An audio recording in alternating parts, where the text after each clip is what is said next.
Jordan River, Dead Sea, Jericho, Nablus, Nazareth, Jaffa, Mediterranean Sea, Hebron, Zachariah, Bethlehem, Jerusalem, Palestine. In 1913, the population of Palestine, the word is a vague one as no political entity corresponding to it existed, is estimated to have been about 600,000 people, but it could have been substantially less or more. This population was largely Arab and largely Muslim. By present-day standards, most of the people were poor. The greater part of them were felachin, peasant farmers living off the land. They were the tenants of wealthy landowners who lived in the towns, Nablus or Jerusalem, or if they were from the north, perhaps Beirut. In addition to farming, there was fishing and a range of domestic industries and crafts.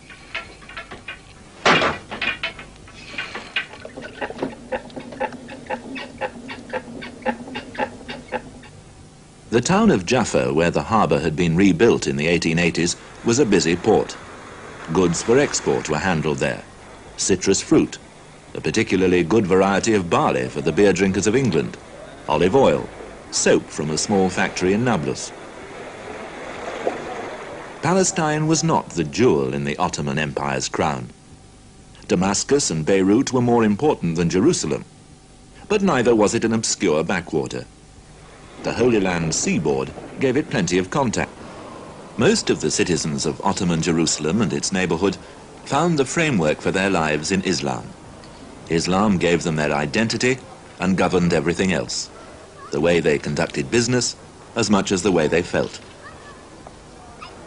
In this respect, they didn't differ from Muslims anywhere. Their uniqueness lay in where they lived. In Jerusalem, at the dome of the Holy Rock, a reminder of over 1,000 years of the Arab-Muslim presence. The Prophet Muhammad ascended to heaven. The Arab national feeling in Palestine was part of the Arab national feeling in the rest of the Arab area, Arab Middle East. Yes, Palestine was part of the Asham, or the Asham meaning, the whole of Syria, northern, southern Syria, and so on. This division between Palestine, Syria, Transjordan, Lebanon, and so on came about because France and Britain and Russia at one time, before the Bolshevik resolution, wanted to have spheres of influence. But to us, we at least thought that we were a part of one people and one country, and this is how we wanted it to be. Prince Faisal and his Arab army make their victorious entrance into Damascus on October 3rd, 1918. In return for supporting the Allies, Faisal expects to rule over an independent Arab republic stretching from the Persian Gulf to the Mediterranean, including Palestine, Syria, and Lebanon. General Allenby meets with Faisal and Colonel Lawrence, breaking the news that under previous arrangements, France is to rule in Syria and Lebanon, while Britain will take charge in Palestine, where a Jewish homeland will be guaranteed. Predictably, Faisal objects strongly. Undaunted by Allenby's warnings, Faisal assumed the title of governor of Damascus. With the support of his father, Sheriff Hussein, he set about creating a power base for their goal of an independent Arab state. The answer lies partly in the political structure of the country at this time. It was divided into provinces and districts, known as vilayets and sanyaks. Jerusalem and its district was an independent sanyak. Its governor dealt directly with Constantinople, without going through Beirut and Damascus. Politically, the land of Sham, or Syria as it was known, wasn't an entity. The Arabs awakened and began political activity. They declared that Palestine was an inseparable part of Syria. From then on, they referred to the land as southern Syria rather than Palestine. Faisal, who had been the governor of Damascus now for 16 months, had been consolidating his position. When he was proclaimed king by the Syrian National Congress, the French were incensed, and General Gouraud sent in his troops. By August the 7th, 1920, Faisal had been deposed and had to flee to Palestine.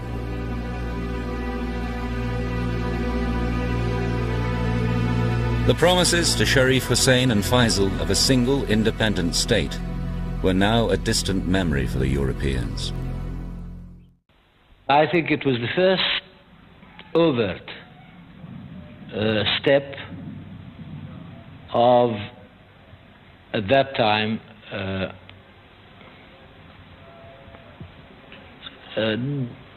putting an end to Arab dreams of unity with Damascus as the capital, reviving the glory of the Umayyads and so on. Yes, I think it was a very, very crucial event. Perhaps from then on it became not a political problem, but political problems with particular problems in each sector of the Arab world. It was the beginning of fragmentation, if you want. Arab leaders in Palestine were shocked by these developments. All their hopes of becoming part of an independent pan-Arab kingdom were shattered in one blow. In their sorrow, they appealed to Musa Kazim al-Husseini, a Jerusalem notable and former mayor, choosing him as their leader.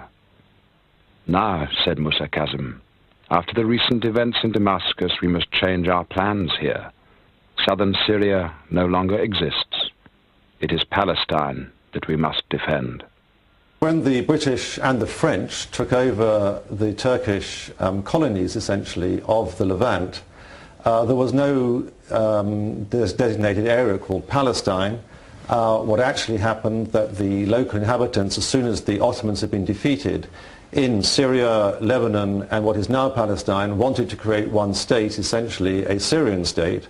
And in Damascus in 1920, in the spring of 1920, King Faisal declared independence. This was then brutally put down by the French in July of that year. And the Palestinian representatives to the General Syrian Congress returned to Palestine and said, we have lost Syria, now we have to defend Palestine. And from that moment in the early 1920s period, the idea of a different sense of identity, not an identity of a wider identity, but of a much narrower Palestinian identity, began to develop. The cities were proud and vibrant, and it was here that there was the greatest exchange of ideas with the West. Schools, colleges, religious societies helped encourage the development of a middle class with a conscious sense of a Palestinian identity. Political influence was still concentrated in the hands of a few traditional families.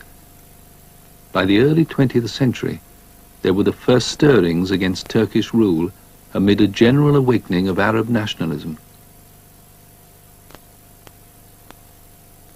At this time, there was no separate Ottoman province of Palestine. The area was subdivided into several districts, all administered from Beirut and Damascus. The total population of Palestine amounted to about 500,000 Palestinian Arabs living in some 800 villages and in a score of cities and towns. For generations, the Palestinians have been primarily a settled people, living in villages and farming the land. The main activity was the citrus industry, and the principal trade was the export of oranges through Palestine's major port, Jaffa. Palestine is the westernmost of the provinces of Syria. In its greatest length, from Rafah to the boundary of El-Lajun, it would take a rider 2 days to travel over, and the like time to cross the province in its breadth from Jaffa to Riha or Jericho. Al-Jibal and Ash-Sharikh, being two separate provinces that lie contiguous one to the other, are included in Palestine and belong to its government. Palestine is watered by the rains and the dew. Its trees and its plowed lands do not need artificial irrigation. And it is only in Nablus that you find the running waters applied to this purpose. Palestine is the most fertile of the Syrian provinces. Its capital and largest town is Ramla, but the holy city of Jerusalem comes very near this last in size. In the province of Palestine, despite its small extent, there are about 20 mosques with pulpits for the Friday prayer. Now, this passage was written by al-Maqdisi, a 10th century Arab geographer, and his description of Palestine establishes an identity for the territory which was known to the Arabs and Muslims of the time and has persisted in the same identity to the present day. And it's known by Palestinians and indeed all Arabs as occupying precise borders of the territory we call Palestine and that al-Maqdisi calls Palestine. Citrus fruit, a particularly good variety of barley for the beer drinkers of England, olive oil, soap from a small factory in Nablus. Palestine was not the jewel in the Ottoman Empire's crown. Damascus and Beirut were more important than Jerusalem, but neither was it an obscure backwater. The Holy Land seaboard gave it plenty north, perhaps Beirut. In addition to farming, there was fishing and a range of domestic industries and crafts.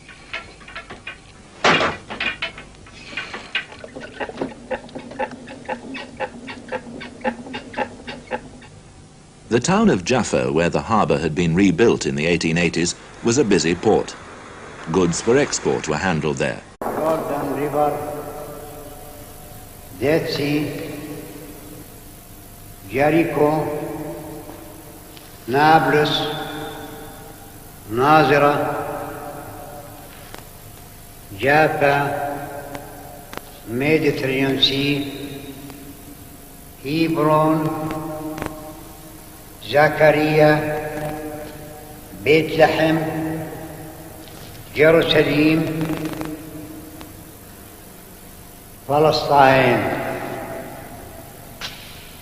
In 1913, the population of Palestine, the word is a vague one as no political entity corresponding to it existed, is estimated to have been about 600,000 people, but it could have been substantially less or more.